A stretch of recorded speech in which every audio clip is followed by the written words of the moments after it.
అయ్యా నీక్కూడా తెలీదా? అన్నయ్యకి తెలిసినంత కూడా నాకు తెలీదమ్మా. ఫ్రెండ్ పెళ్లికని ఊరికి వెళ్ళాను. విషయం తెలిసి వెంటనే వచ్చేశాను. మీ వదిన ఎందుకు ఆత్మహత్య చేసుకుందో కూడా తెలీదమ్మా. నేనే గనక ఇక్కడ ఉన్నట్టయితే తనని చావనిచ్చేవాణ్ణి కాదమ్మా. విజయలక్ష్మి మరణం ఆత్మహత్యను నువ్వు అనుకుంటున్నావా హేమా? నాకలయం అనిపించడం లేదు. తను ఆత్మహత్య చేసుకోవడానికి దానికి తగ్గ కారణం ఉండాలి కదా? నాకు తెలీదు. మీ చిన్నోదిన చనిపోయినప్పుడు ఈ ఇంట్లో ఎవరెవరున్నారు? మణి మాత్రమే ఉన్నాడు. అతనిప్పుడెక్కడున్నాడు? వాడింట్లోనే ఉంటాడు. ఎవరితోనైనా పిలిపించినా? వద్దు, నేనే వెళ్తాను. వస్తాను.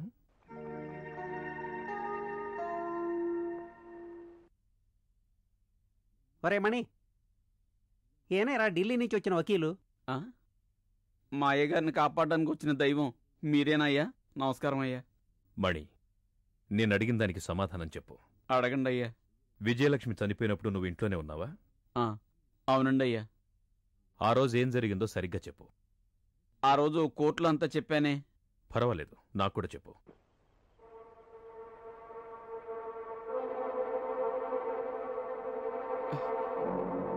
మా చిన్నమ్మగారు చనిపోయిన రాత్రి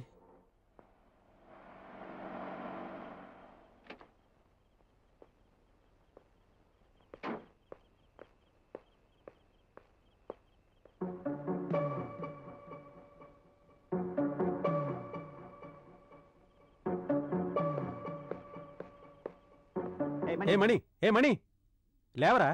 అరే వేధవా, లేవరా. ఏంట్రా నిద్ర? లేవరా. ఏంటయ్య గారు, తెనాలి వెళ్ళలేదా?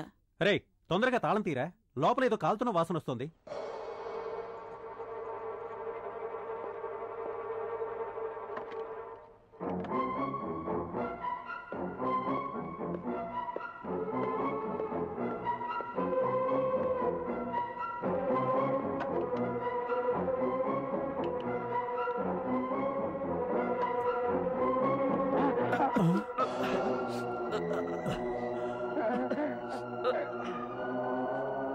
వద్దయ్య గారు, వద్దయ్య గారు, అయ్యారు వెళ్ళొద్దయ్య గారు, రండి అయ్య గారు.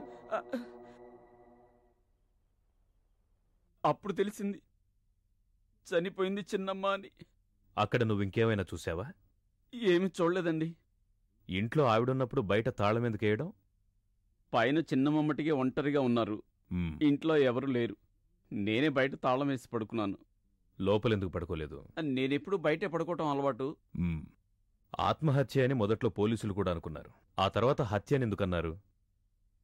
అది చిన్నమ్మగారు చనిపోయిన కొంచెం రోజుల తర్వాత ఒక పని మీద నేను పరమశివం ఇంటికి వెళ్ళాను. ఏమయ్యా మణి, తప్పకుండా మా తమ్ముడికి పని దొరుకుతుందా? నువ్వు చెప్పింది ఆ పరమశివం వింటాడా? చెప్పితే వినే ఘటమావాడు. వాళ్ళ నా అని చెప్పినా విండవాడు. అప్పుడు ఎందుకయ్యా నన్ను తీసుకొచ్చావు? ఉందయ్యా, నువ్వు అది తెచ్చావుగా. ఇగో తెచ్చానుగా. అక్కడ ఉంచకయ్యా, ప్యాకెట్తో సహా లాక్కుంటాడు. తీసి అండర్వేర్లో పెట్టు. నా కమిషన్ తెచ్చావుగా. మంచివాడివి. ఇటు చూడండి అమ్మా, విజయలక్ష్మి అమ్మ ఆత్మహత్య చేసుకోవడానికి ఏ విధమైన కారణాలు లేదని మీరు పోలీసులకు చెప్పినప్పుడు వాళ్ళు ఏవేవో కారణాలు చూపి అది ఆత్మహత్య అని మీరు నోరు మూసేశారు. మీరు సైలెంట్గా ఉన్నారు. పోలీసులకు ఎందుకు అబద్ధం చెప్పడం? జరిగింది కాబట్టి. అరే ఏంటమ్మా మీరొకరు. ఆ సుందరం మీద ఉన్నాడే, డబ్బు విషయంలో బాగా బలిసినవాడు. ఒకటి వాడన్నా చేయాలి, లేదా నెమ్మది. హత్య చేసిన వాడిని మనం ఎందుకులే కష్టపడి కనుక్కోవడం అని పోలీసులు కూడా ఊరుకొని ఉండొచ్చు. అమ్మా నేపిగా ఉందండి. ఆవిడ పిలిచానయ్యా, నీ పిసుకుడు గురించి అంది. ఏమ్మా, మీ అమ్మాయి వివాహం ప్రేమ వివాహం, సో కట్నం గురించిన ప్రశ్నే లేదు. ఏం కారణం అన్నది తెలియటం లేదే. మీకేమైనా తెలుస్తుందా? నాకు ఏం తెలియడం లేదండి. తెలియదు, తెలియకూడదు. ఈ కారణం తెలుసుకోవడం, తెలుసుకోకపోవడం, హంతకుణ్ణి పట్టుకోవడం, పట్టుకోకపోవడం ఇవన్నీ పోలీసుల పని. అందుకు నన్నేం చేయమంటారు? నిజమే కదా. పానకాలు, విషయం వివరంగా చెప్పబోయా. అమ్మా, గందరగోళం ఏం లేదు. ఒక పక్క ఎలిగిస్తే చాలు, గొర్రెల మంద ఓహో అని అందుకుంటారు మన జనం. అయిందండి. అయ్యగారు, అదేంటో కొంచెం వివరంగా చెప్పారంటే. ఏం పెద్ద విషయం కదయ్యా. మనసులో అనుకుంటుందల్లా ఓ రిపోర్టుగా రాసి పోలీసులకి ఆ తర్వాత ఐజీ ఆఫ్ పోలీస్కి హోమ్ మినిస్టర్కి ఒక్కొక్క కాపీ పంచామంటే జరగాల్సింది అదే జరుగుతుంది.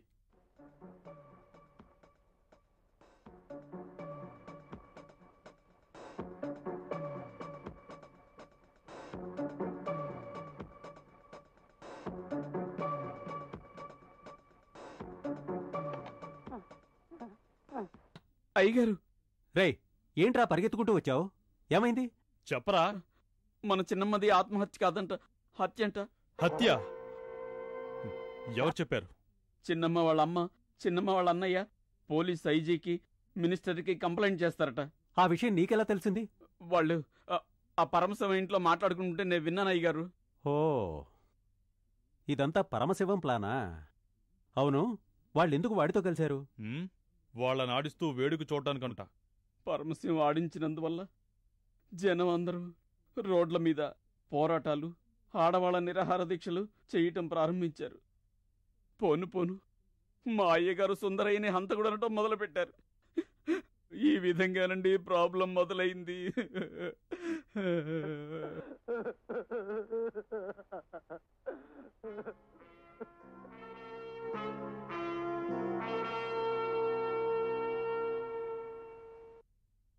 విజయలక్ష్మిని చంపింది సుందరమేనని ఎందుకు అనుమానం వచ్చింది?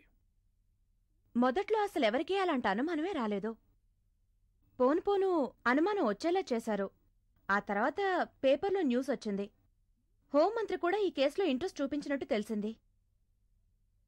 ఒకరోజు అన్నయ్య ఫ్రెండ్ సర్కిల్ ఇన్స్పెక్టర్ ముకుందం మా ఇంటికొచ్చారు.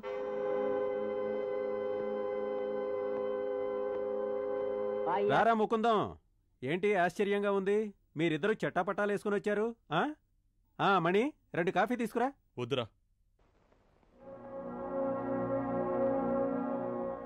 ఏంట్రా మీరిద్దరూ అదోలా ఉన్నారేంటి? Sundaram, I have a bad news for you. Bad న్యూసా? ఏంటి నువ్వనేది? కమాన్, ఏదైనా ధైర్యంగా చెప్పు. పార్ట్నర్, పోలీసులు నిన్ను ఏ టైంలో నన్ను అరెస్ట్ చేయొచ్చు. వాట్? నన్ను అరెస్ట్ చేయబోతున్నారా? ఎందుకు? విజయలక్ష్మిని హత్య చేసి నువ్వే అని చెప్పడానికి ఏదో సాక్ష్యం దొరికింది. విజయలక్ష్మిని నేను చంపానా?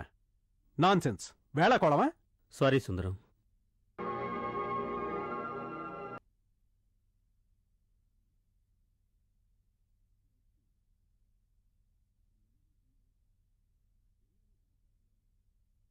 ఆయన మాటలు బట్టి నేను అర్థం చేసుకున్నాను.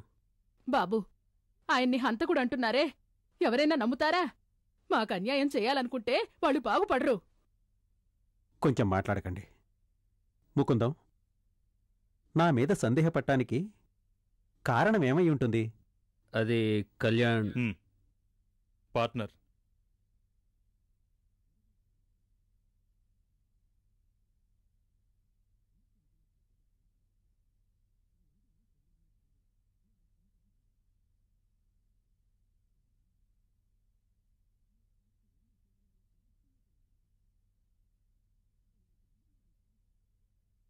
సుందరం, నువ్వు ముందు జాగ్రత్తగా ఉండు. ఏమిటయ్యా నువ్వనేది? చెయ్యని తప్పుకు నేను జాగ్రత్తగా ఉంటామేంటి? ఆ విధంగా ఎవరైనా పగ తీర్చుకోవాలనుకుంటే వాళ్ళ అంతు చూడ్డానికి నేను రెడీ. సుందరం, ఎందుకైనా మంచిది. ఇందులో ఏదో కుట్రుంది. అదేంటో మనమే కనుక్కోవాలి. ఓకే? యాజ్ ఎ ఫ్రెండ్ నేను చెప్పాల్సింది చెప్పాను. సరే, వెళ్తున్నాం, పద. రా. ఒక ముఖ్యమైన సాక్ష్యం దొరికిందని సిఐ సుందరం అన్నాడే, ఏంటది? లక్ష్మదిన్ రాసిన లెటర్ అది. సుందరం అన్నయ్య తన దగ్గర తప్పుగా నడుచుకుంటున్నాడని వదినందులో రాసింది. ఆ లెటర్ విజయలక్ష్మి రాసిందా? తెలీదు, కాని కోర్టులో అదే నిజం అని నమ్మారు. అది నిజం కాదని మేం నిరూపించలేకపోయాం. హేమ, ఇలా అడుగుతున్నానని తప్పుగా అనుకోకు. సుందరమే నిందితుడు అన్నదాంట్లో ఎంతవరకు నిజం ఉంది? లేదు, నిజంగా లేదు. మా అన్నయ్య అలాంటివాడు కాదు. ఆ మాట మీదే ఉండు. హేమా, నువ్వో డాక్టర్, మనస్తత్వాలు నీకు బాగా తెలుస్తాయి. ఒక వీక్ మూమెంట్లో ఇంట్లో ఎవ్వరూ లేని టైంలో సుందరం ఒకవేళ అతనే చంపాడని నేను అనటం లేదు. నిజానికి సుందరం అటువంటివాడు కూడా కాదు. అవమానానికి సిగ్గుపడి ఒకవేళ విజయలక్ష్మి ఆత్మహత్య చేసుకునుంటే? మీరు నన్ను చాలా ఇబ్బందికరమైన ప్రశ్నలు అడుగుతున్నారు. అలాంటి వాటికి సమాధానం చెప్పడం నా వల్ల కాదు. సారీ హేమా, నేను లాయర్ని. ఇలాంటి ప్రశ్నలే మేము అడుగుతాం. ఏమనుకోవద్దు, నేనొస్తా.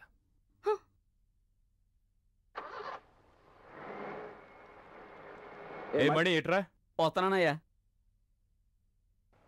ఇంపార్టెంట్ పనిలో ఉన్నా? అదేం లేదయ్యా. అయితే కారెక్కు.